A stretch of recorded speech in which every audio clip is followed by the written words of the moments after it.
देवता दैत्यों पर विजय प्राप्त करके बड़े आनंद में उत्सव मना रहे थे। देखा भगवान ने कि इनको अहम हो गया है, मैं बलवान हूँ और मैंने दैत्यों पर विजय प्राप्त की। तो सभा के सामने भगवान एक यक्ष रूप में प्रकट हुए। देवराज इंद्र ने देखा, बोले कोई भी देवता इनका परिचय लाकर हमें बताओ ये कौन प्रकट हुआ है। तो सबसे पहले वायुदेव प्रकट हुए। विश्व में वायुदेव से बढ़कर कोई बलवान नहीं। तो वायु देवता गए और कहा, यक्ष तुम कौन हो?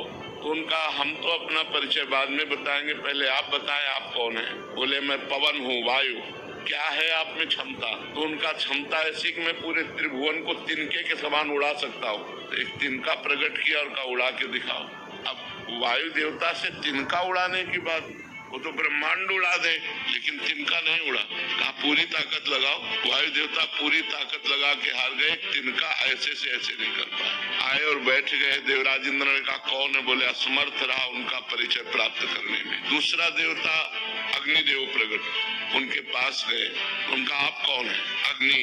बोले आपकी सामर्थ? बोले त्रिभुवन को उपले की तरह जलाकर भस्म कर सकता हूँ। तो उसी तिनके को कहा तुम भस्म करके दिखाओ। तिनके की तरफ देखा, कुछ नहीं हुआ। पूरा पावर लगा दिया, कुछ नहीं हुआ।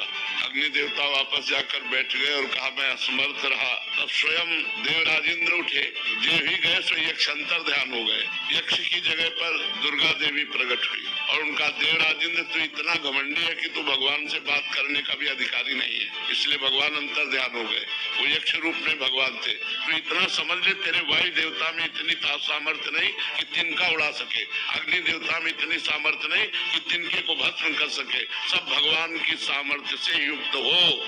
घमंड मत करो, भगवान ही तुम्हारे अंदर अपनी सामर्थ्य प्रकट करते हैं। तब